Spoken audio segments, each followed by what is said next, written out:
Hello and welcome to the Battleborn Digital Learning Podcast, brought to you by Nevada Department of Education and the Nevada Digital Learning Collaborative. My name is Maggie Cox and I'm here with Kyle Anderson and our guest today, Heidi Carr. Kyle.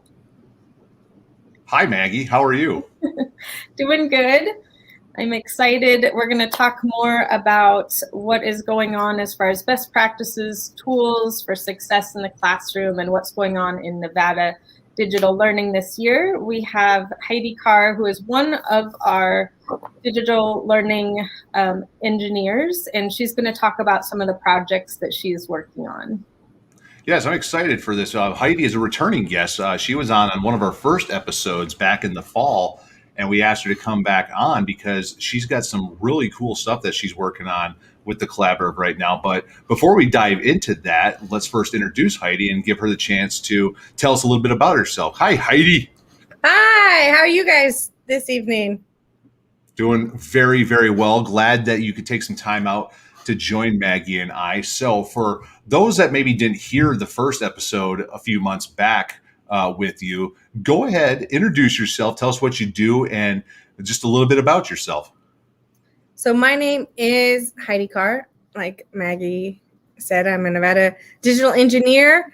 I teach in Las Vegas in Clark County School District, which is the 5th largest school district. I'm currently our Read by Grade 3 literacy specialist for our school. And then next year I'll be joining the online and blended learning department. That's very exciting. That's going to be a great spot for you. You're also Q Nevada president, so you have been supporting Nevada teachers for years through that program, that nonprofit, to help provide digital learning for teachers. So I think that's going to be a great position for you. I'm so excited about that. And that's one of the things that you've been doing, is helping to support teachers in Nevada through this program. Can you tell us about what you're working on? Yeah, so the group I'm part of is Best Practices, and we provide book studies, videos, webinars to support all educators in the Silver State. And I'm currently doing a book study on the Distance Learning Playbook by Doug Fisher and Nancy Frey and John Heidi. And what's really amazing about this group is we have educators from all over Nevada and California. And we meet every 2 weeks on Tuesday, and we collaborate and share ideas and learn together. Awesome. I actually picked up the book with the anticipation that I would join you, and life has just been so busy. And so I've been frustrated because it's a great book, and I'm learning a lot. There's sections that ask you questions where you can write down your notes. And so I know a big benefit would be to meet with this group of educators and discuss those answers. So tell us, how are teachers responding to that? The teachers are actually really enjoying the book study. I have proof. They get an exit ticket when they leave, and the additional comments have been very heartfelt, and it's fun. There's teachers collaborating outside. This exit ticket this week, I asked them all for their social media, either Twitter or if they have like a class Instagram, so we could keep collaborating with each other after this book study, because we want to continue to build our professional learning network and lean on each other more. And this is a great opportunity. And the chapter we were reading about mentioned social media, so I thought that was a great time to leverage that and keep building that capacity with the book study group. So I've participated in a few book studies in a variety of ways over the years, some of which have been on Twitter, some of which have been on Facebook. Voxer's another one, face-to-face in person. I'm assuming right now there's book studies going on that are virtual over Zoom, Google Meet, or whatnot. So tell us a little bit about the setup of your book study, like kind of like where that idea came from, the process you use to select the book you're doing, how you recruited people for the study, and those kinds of things. So years ago, I used to do book studies all the time, and it was usually on Voxer, and sometimes the authors would come join us. And I took like a year and a half off, maybe 2 years off, doing that. And when I went to this group, we were talking and brainstorming during one of our best practice meetings. And so I reached out and said, can we do a book study? We know distance learning has been a struggle. I know this distance learning playbook, at least in Clark County, is a district that a lot of our admin are reading as well. So I thought this would be a great way to support. And I know other districts are also reading this book and using it. So it would be a great way to support other districts within Nevada as well. So we are actually meeting on Zoom, and I also use Nearpod, so it's interactive as well. We use breakout rooms. So I'm trying to make it as engaging as possible and not like one more thing, because all educators have a lot on their plate, and I don't want them to feel like, oh man, I have to do this. So I try to make it as engaging as possible, and I shared the flyer and information all over social media. I emailed it to every educator I know, and I even texted it to some friends and asked them to share it. So that's how I got the word out. Yeah, I was on the receiving end of a few of those emails, but kind of like Maggie, life has caught up to me right now, and Maggie's done one step more than me. She got the book. I haven't even had a chance to do that yet because just so much going on right now. So, but you mentioned that feedback so far has been pretty good. So, what are some of the points that teachers are learning from this book that's really been resonating that they've been sharing out in the study? So one thing that really struck a chord, I know with me and others, is agreements. So they used to be norms, right? And now it's agreements. So there's certain things of that mind shifting, changing, and a lot of educators are realizing what we were doing in person, we could also do online. It just looks a little different. How we build relationship is similar, but during distance learning, a lot of our relationships with our families and students have actually increased. We've broken down those walls. Our communication has gotten better.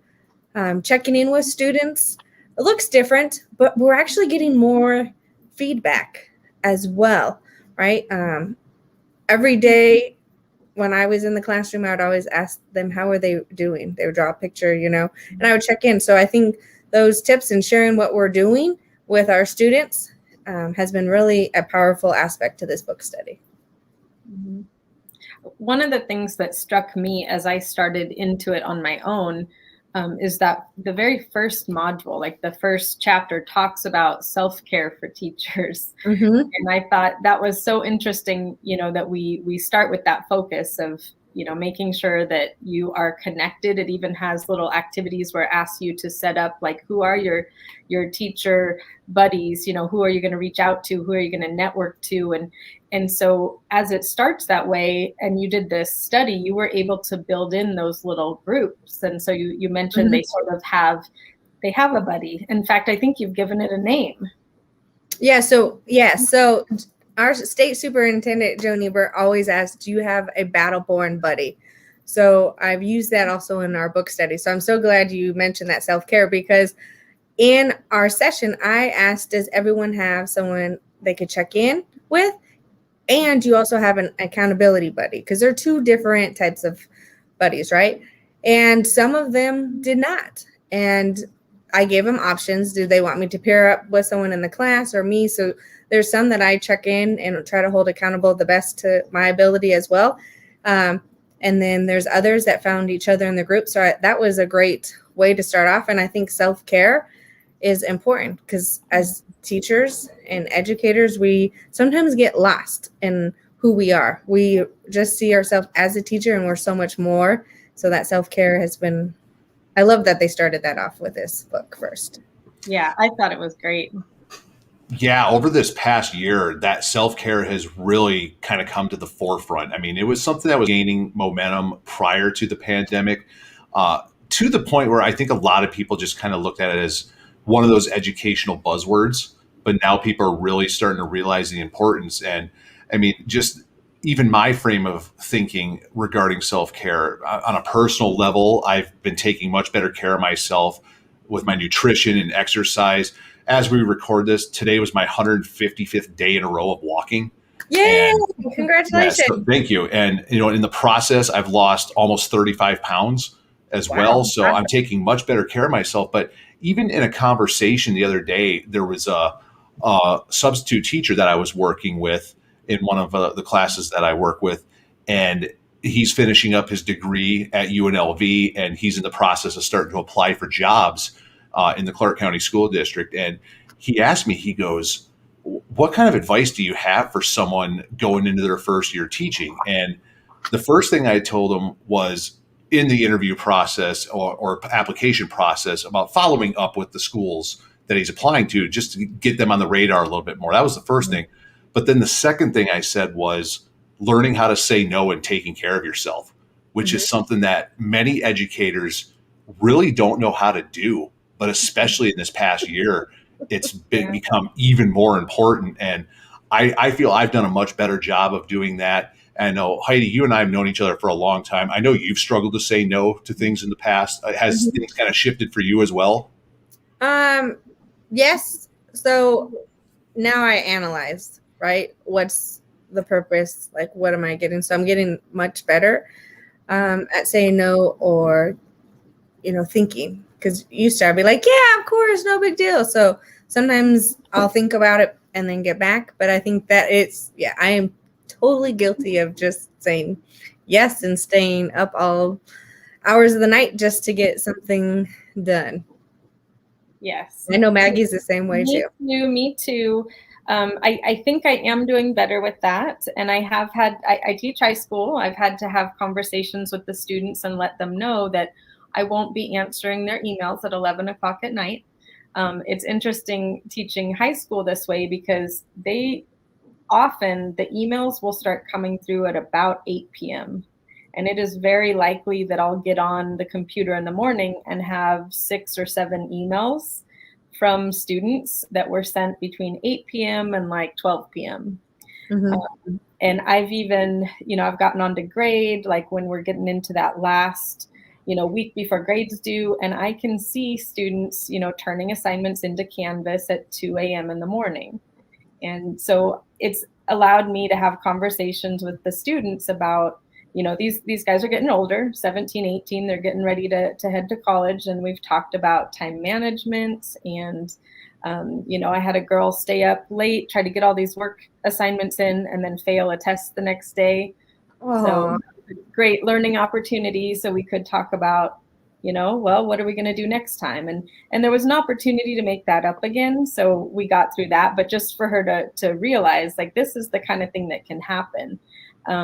So I think, this year's been so different, but it has allowed us to model different behaviors for those older students, to try to help them navigate and teach them some of those lessons. Because yes, learning how to say no and monitoring your time a little better is hard when we were living for a full year just in this virtual space. So I think it's forced us all to be a little bit more critical, like you said, like really analyzing before you say yes, what that time commitment looks like. So we're working on it. I know it's a process, but I thought it was great that the book started off with really considering those things for the teacher.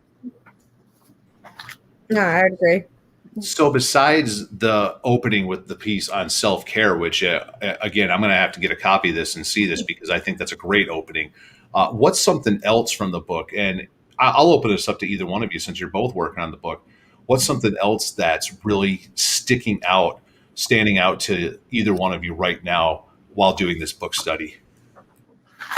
I think even how you build relationships, right?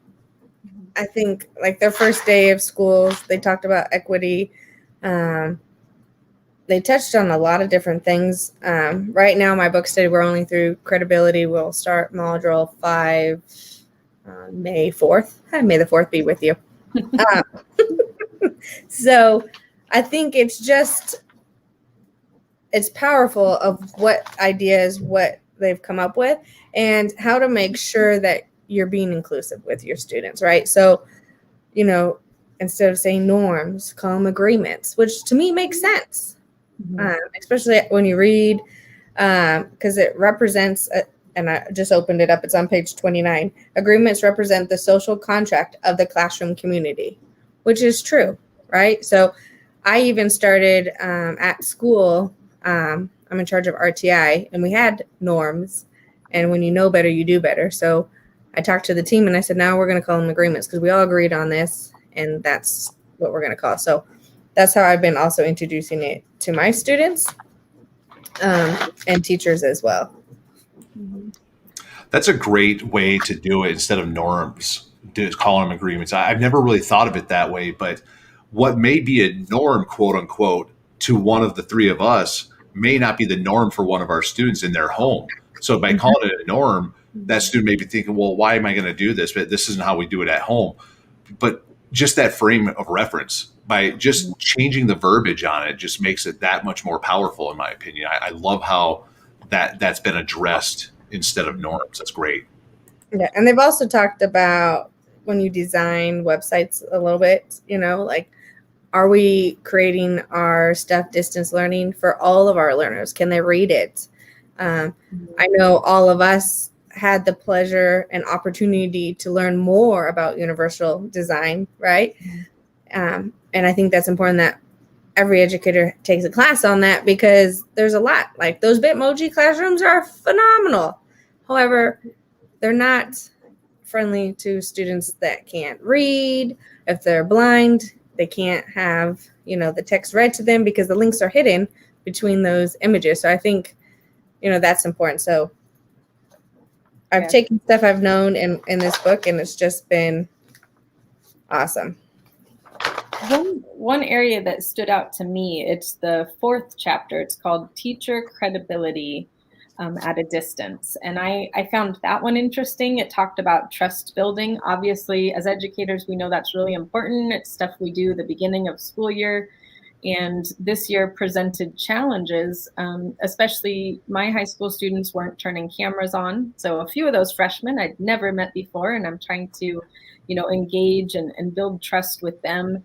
And we're going to have to learn new ways to do it. And so I appreciated that section because it did give me a few ideas, a few things that I have done that I felt worked well this year were asking them questions. Like, I would do discussion questions where everybody could see it, but then I would do a few separate questions, very simple things where I would just ask the student, what's something they care about right now? What are you grateful for right now?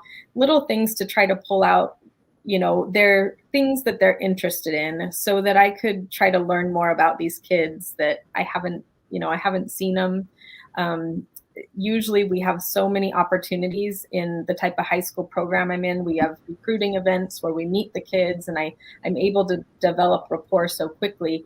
So those few little questions I would do, asking them about sports, colors, just simple things really helped me, throughout the year, pick up on little pieces that I could then use as we were having discussions, even though they didn't have their camera on. I could remember that this student was interested in a specific sport or topic and use that in the conversation, or what career they had mentioned they were interested in. So it was a little bit different, but when I did, make that connection, it helped solidify that relationship with the kid. So kind of reanalyzing how we build trust and credibility with the students. That's one I feel like I did okay this year, but I'm going to have to really dig into that chapter and how I can do that more. I thought that was a good one. Yeah, no, we just talked about credibility on Tuesday, and it was really powerful, right? And our students know more than we give credit to, right? So reading this, and then on Wednesday, the admin Nevada DLC group had a student panel, and what they had to say was just, they were dropping all kinds of great advice to what they would like school should look like. And we've talked about it before, but it was nice to get those student perspective. But trust is important. So we've even talked a lot about family-centric schools, and are we as teachers family-centric? Is our school family centric? Is our district family centric? Are we embracing what our students bring to us at school? Mm-hmm. And are we using that to drive our instruction? And this last chapter also talked about feedback.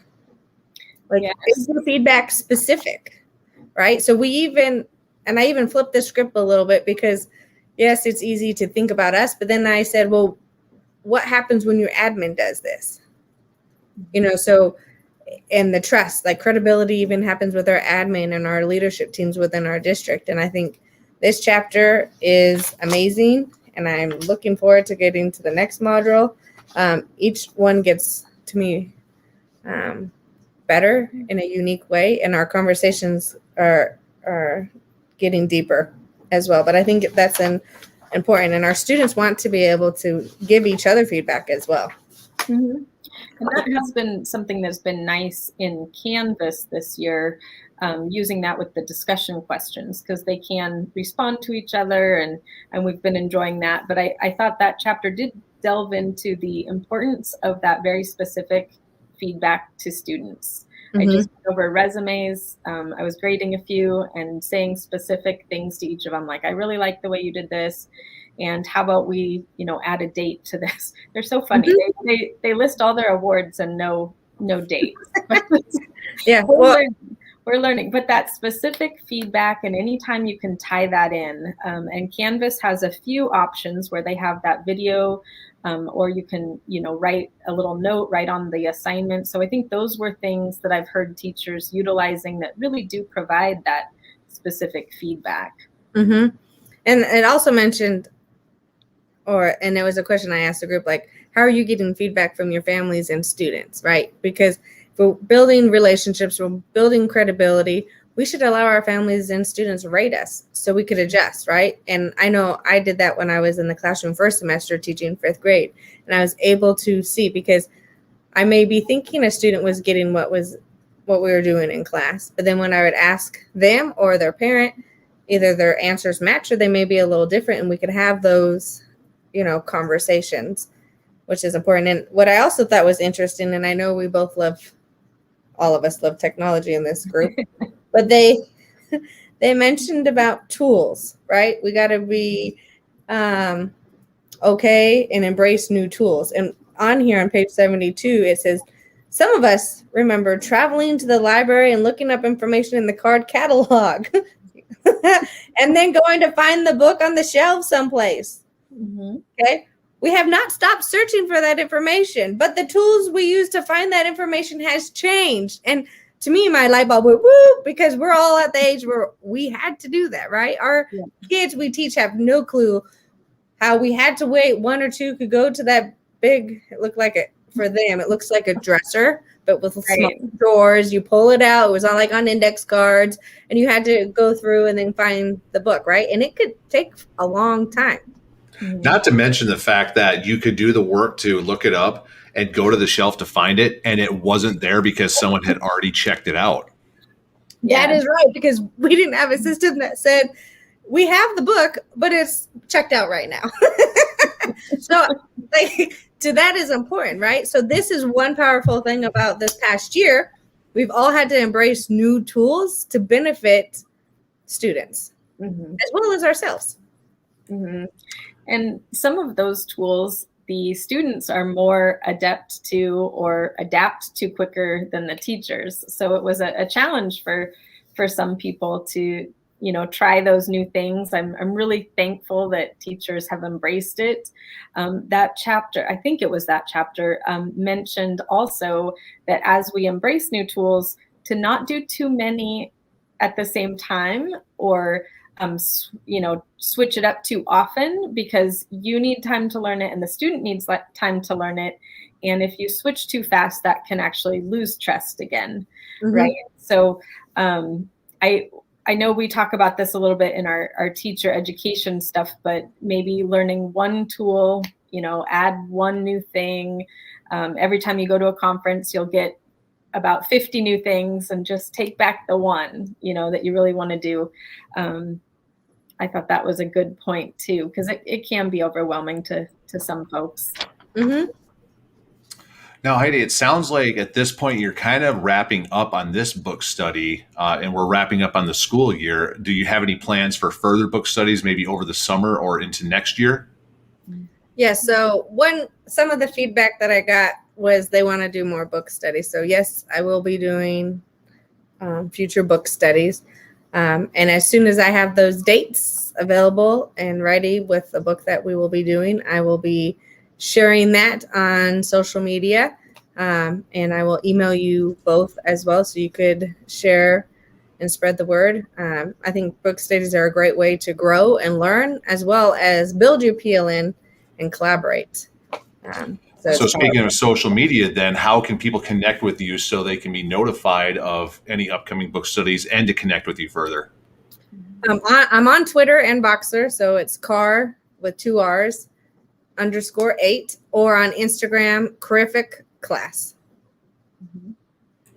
Awesome. Well, thank you so much for taking some time out of your busy schedule to speak with us about this. I wish I had more time to dive into it right now, but we do have summer coming up, so maybe I can take a look at it. I just added the book into my cart on Amazon. And for listeners, in case you missed it, that is the Distance Learning Playbook by Douglas Fisher, Nancy Fry, and John Hattie. It is on Amazon, and I'm sure it's in some other places as well. But again, Heidi, thank you so much for joining us today. Thank you so much for having me. It was a pleasure, and I can't wait to continue this journey with you guys, because you're both Nevada engineers as well. Yes. It's also on Audible. I went ahead and got it on Audible. Sometimes I like to listen as I'm reading, and so lots of places to engage with that. And if you're looking for information online, you can follow Nevada Department of Education on Twitter, Facebook, Instagram, and LinkedIn. We're using the hashtag NVDLC, NV Digital Learning, and NV Digital Engineers. And we have a YouTube. A lot of the information is going to Nevada Department of Education YouTube, as well as our website. Kyle? Yes, so you can visit nvdigitallearning.org to find out about more great resources from the digital engineers and information on things like these book studies. And then you can also listen to the show on your favorite podcast app like Anchor, Apple, Spotify, and more. Episodes post on the first and third Mondays of the month. So, and you can also connect with me on Twitter and Instagram at Anderson EdTech, and also my blog, andersonedtech.net. And then I also have a book, To the Edge: Successes and Failures to Risk Taking, that's available on Amazon and Barnes & Noble, and through my publisher, EduMatch Publishing. And Maggie, where can we connect with you online? Yes, you can also find me on Twitter and Instagram at Maggie J. Cox. And I love to connect with other educators. And that's one of the ways we learn from each other. So we would love to hear from you guys. Absolutely. And listeners, as always, thank you for joining us and our guests that we have every week. It's always an enlightening conversation. So thank you for your support. And until next time, have a good one.